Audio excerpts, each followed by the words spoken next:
மாதிரியான இந்த இடங்கள் எல்லாம் காணப்படுதுன்றதை நாங்க இதுல பார்க்கலாம்.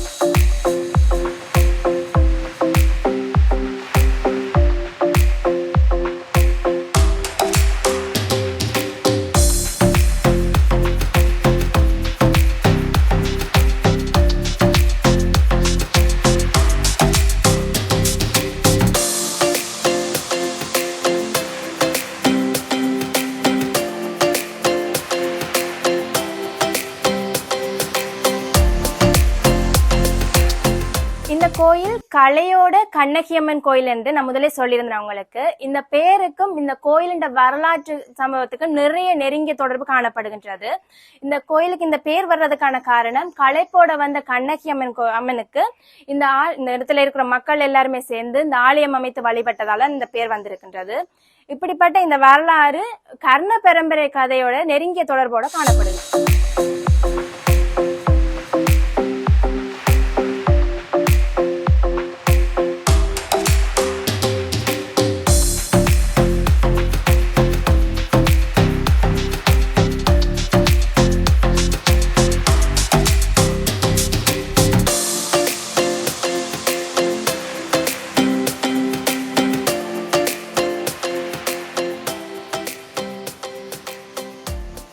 கர்ண பரம்பரையை அடிப்படையாக கொண்ட இந்த கோயிலின் வரலாறு இந்தியாவில கண்ணகி மதுரையை எரிச்சிட்டு யாழ்ப்பாணம் மாதகல்ல அக்கனை கடவுள இறங்கி இந்த வழியா பயணிக்கின்ற போது அந்த காலத்துல மிகப்பெரிய ஒரு வெள்ளம் வந்ததாகவும் அந்த வெள்ளத்தால நாச்சியார்பட்டியில கண்ணகி தங்கி இருந்த போது இந்த இடங்கள் எல்லாம் சிறுவர்கள் எல்லாம் அந்த ஆடு மேய்த்து கொண்டிருந்தார்கள். அப்போ அந்த கண்ணகி போயிட்டு தலைவிரி கோலமா இருக்கிறேன், எனக்கு தலையெல்லாம் கடிக்கிற மாதிரி இருக்கு, அப்போ நீங்க எனக்கு பேன் பார்த்து விடுங்கன்னு சொல்லும் போது அந்த சிறுவர்கள் எல்லாம் உங்களுக்கு களைப்பா இருக்குது, நான் ஆடெல்லாம் மேய்ச்சு, சோ உங்களுக்கு நீங்க தண்ணி தாங்க, நாங்க உங்களுக்கு பேன் பார்த்து விடுறோம்னு சொல்லும் போது கண்ணகி தன் கையில இருந்த அந்த பிரம்ப நிலத்துல அப்படி தட்டும் போது அதுல இருந்து தண்ணி அந்த நீர் ஊற்று வந்ததாகவும் அந்த சொல்லப்படுது. அப்போ அந்த சொல்லப்பட்ட அந்த கிணறு இப்ப கூட எங்க பார்வைக்கு காணக்கூடிய மாதிரி இருக்குது. சோ அந்த கிணறுல இருந்து வந்த தண்ணி அந்த சிறுவர்கள் எல்லாம் குடித்து தாகம் இல்லாம தீத்தா பிறகு கண்ணகின்ற தலையில பேன் பார்க்க போகும்போது அதுல அவங்களோட தலையில ஆயிரக்கணக்கான கண்கள் தெரிந்ததாம். இதை பார்த்துட்டு பயந்து ஓடி போய் அந்த சிறுவர்கள் எல்லாம் ஊர்ல இருந்த மக்களுக்கு எல்லாம் சொன்னாங்க, இப்படி ஒருத்தங்களோட தலையில இப்படி நிறைய கண் எல்லாம் தெரியுதுன்னு. அப்ப பயந்து ஓடி வந்த மக்கள் எல்லாம் கண்ணகிட்ட பார்த்துட்டு அந்த தலையில பார்த்துட்டு அவங்களோட ஆச்சரியத்தோட கேட்பாங்க. இப்படி என்னன்னு கேட்கும்போது கண்ணகி சொல்லுவாங்க, உங்களோட நோய்கள் இந்த உங்களோட பிரதேசத்துல இருக்கிற உங்களோட இடத்துல இருக்கக்கூடிய அனைத்து குறைகளையும் நான் நீக்குவேன்னு சொல்ல இந்த பிரதேச மக்கள் எல்லாமே சேர்ந்து கண்ணகிக்காக ஒரு ஆலயம் கட்டினாங்க.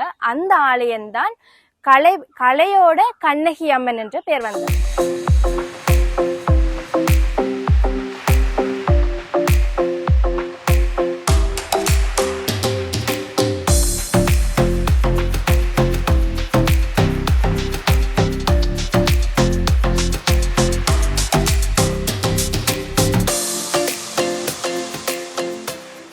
கண்ணகியால நான் சொல்லியிருந்தேன்னா அந்த சிறுவர்களுக்காக ஒரு கிணறு அமைச்சிருந்தாண்டு.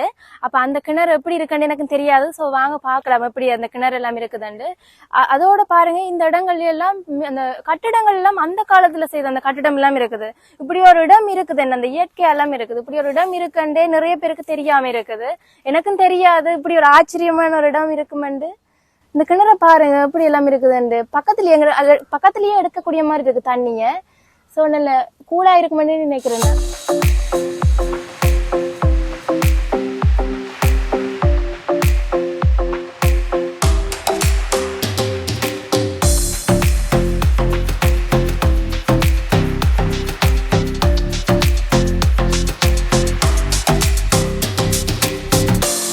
இந்த இடத்துல நிறைய கோயில்கள் இருக்குது, அந்த வழிபாட்டு தலங்கள் எல்லாம். அதுல ஒரு கோயிலை பத்தி பார்த்துட்டோம். இன்னொரு கோயில், ஒரு முக்கியமான ஒரு கோயில் இருக்குதாம். அது இந்த காட்டை தாண்டி தான் போகணும். சோ வாங்க இப்படின்னு போய் பார்க்கலாமா.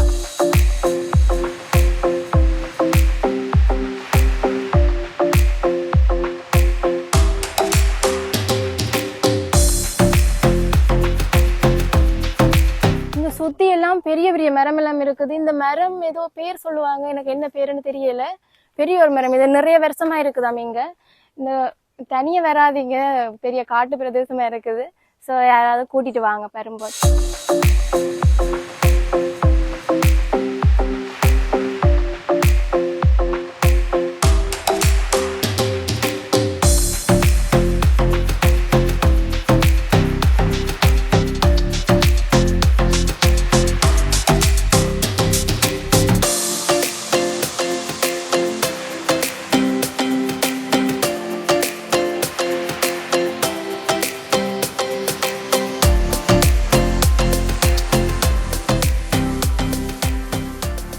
கலையோட கண்ணகியம்மன் கோயில் தொடர்பான வரலாறுகளை பற்றி பார்த்துட்டு இருக்கோம். அந்த வகையில இப்ப நான் எங்க நிக்கிறேன்டா நாச்சியார் பெட்டியில தான் நிக்கிறேன். இந்த நாச்சியார் பெட்டி பாத்தீங்கன்னா ஒரு வயல் பிரதேசம், அதாவது இந்த சுத்தவர எல்லாமே வயல்களா காணப்படுது. அதுக்கு நடுவுல தான் இந்த கோயில் காணப்படுது. இதுல ஒரு இயற்கையை உணரக்கூடிய மாதிரி இருக்குது. இந்த பறவைகள் இங்க சுத்தவர எல்லாமே வேப்பமரமா காணப்படுது. இந்த கோயிலுக்கு எல்லா இடத்துல இருந்துமே ஆக்கள் வராங்க. ஏன்டா அவ்வளவு நம்பிக்கையான ஒரு கோயிலா காணப்படுது. அதுக்கான வரலாறுகளும் நிறைய சொல்றாங்க. அதுல ஒன்றுதான் கண்ணகி இந்தியாவில அந்த மதுரையை எரிச்சிட்டு மாதுகள் அக்கனை கடவையில இறங்கி இந்த வழியாக பயணித்து கொண்டிருக்கின்ற போது அந்த காலத்துல ஒரு என்ன சொல்ல வெள்ளம் ஒன்று வந்ததால இந்த இடத்துல தங்கி இருந்ததால இந்த இடத்துல அவ தங்கியது காரணமாக அந்த இடத்துலயே அவ வச்சு வழிபட்டதாகவும் ஒரு வரலாறு சொல்றாங்க. இந்த இடத்துல பாத்தீங்கன்னா குழந்தை இல்லாதவங்க எல்லாம் இதுல இந்த தொட்டிலெல்லாம் கட்டி வழிபடக்கூடியதாகவும் காணப்படுது.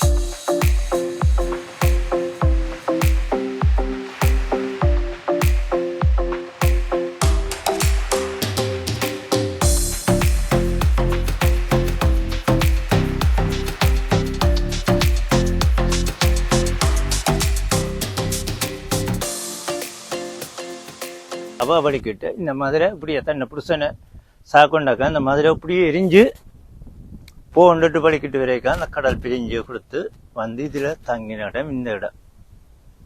இதுல இருந்தான் இப்படியே படிக்கிட்டு அந்த கண்ணையம்மை இதுல இருக்கிற இதுல இருந்து ஸ்ரீ புவனேஸ்வரி அம்மன் எங்க சொல்லுங்க சுதுமலை அம்மன். அடுத்த பத்தாப்பளை அம்மன், புவனேஸ்வரி அம்மன்,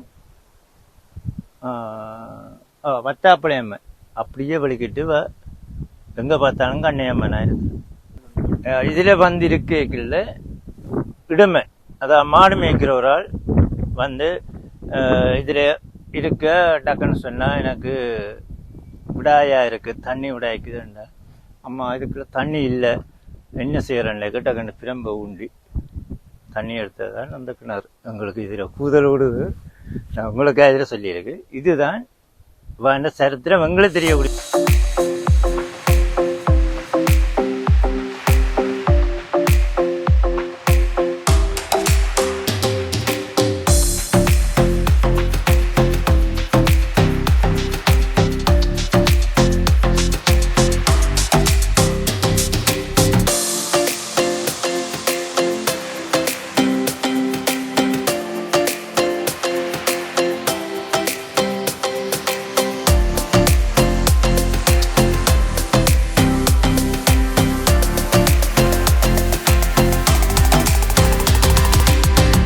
இந்த கோயில் பாத்தீங்கன்னா இந்த மத்த கோயில் மாதிரி இல்லாம இந்த ஒரு செட்டப்ப பாத்தீங்கன்னா இந்த மத்த கோயில் எல்லாம் நிலத்துலதான் அமைஞ்சிருக்கு. ஆனா இது இந்த ஒரு மேல அந்த குன்றுக்கு மேல அமைஞ்சிருக்குது. இந்த கோயில என்ன சொல்ல இந்த கண்ணகிய பாக்குறதுக்கே இந்த அண்ணாந்து பார்க்கக்கூடிய மாதிரி அந்த செட்டப்ல தான் இருக்குது.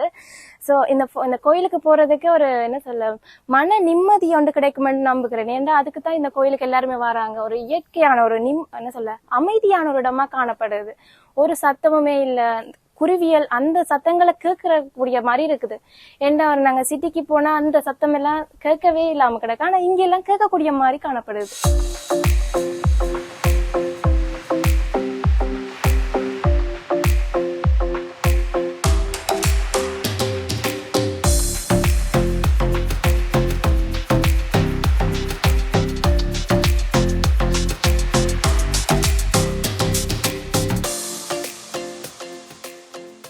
எங்களோட தமிழ் மக்களோட வாழ்க்கையில ஒரு நம்பிக்கைன்றது ஒரு முக்கியமான ஒன்றா எங்களோட வாழ்க்கையில பிணைந்து காணப்படுது. அந்த வகையில பாத்தீங்கன்னா இந்த கோயிலானது ஒரு நம்பிக்கை சார்ந்த ஒரு கோயிலா காணப்படுது. இந்த கண்ணகி அம்மனானது இந்த கோயில்ல நிறைய இடத்துல இருந்தெல்லாம் மக்கள் வராங்க. தங்கண்ட அந்த குழந்தை இல்லாதவங்க எல்லாம் இங்க குழந்தை வரம்புன்றதுக்காகவும் காணப்படுது. அந்த அப்படியான ஆக்கள் எல்லாம் இந்த தொட்டில எல்லாம் வாங்கிட்டு அம்மனின் பாதத்துல வச்சு இங்க இருக்கிற மரங்கள்ல இந்த இப்படியான இடங்கள் எல்லாம் தொங்க விடுறதக்கூடிய நாங்க காணக்கூடிய மாதிரி இருக்குது. அது மட்டும் இல்லாம இதுல இந்த தோட்டம் இந்த வயல் எல்லாம் செய்யறவங்க எல்லாருமே இந்த வயல் எல்லாம் இதெல்லாம் முடிஞ்சதுக்கு பிறகு இதுல படையல் எல்லாம் செய்யக்கூடிய மாதிரி இடங்கள் எல்லாம் காணப்படுது. இதுல செய்யறதுக்கான வரலாறுகளும் சொல்றாங்க.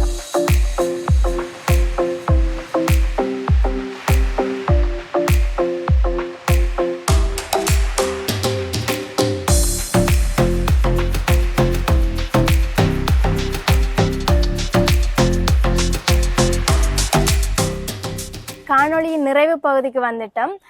நான் கூட உண்மையா எதிர்பார்க்கவே இல்லை யாழ்ப்பாணத்துல இப்படி ஒரு இடம் இருக்குமெண்டு. இங்க வந்ததுக்கு பிறகுதான் தெரியுது. ஃபுல்லாவே இயற்கையால சூழப்பட்டிருக்குது. அதோட இந்த பழங்காலத்து கட்டிடம் எல்லாம் காணப்படுது. மக்களின் நம்பிக்கைகள் இங்கத்தி அந்த வரலாறு எல்லாமே பார்த்திருந்தோம். ஸோ இந்த வீடியோ உங்களுக்கு பிடிச்சிருக்குமென்னு நம்புறேன். நான் இது போல அடுத்த வாரம் இன்னொரு காணொலி சந்திக்கும் வரை உங்களிடமிருந்து விடைபெற்று செல்லும் நான் உங்கள் வைஷ்.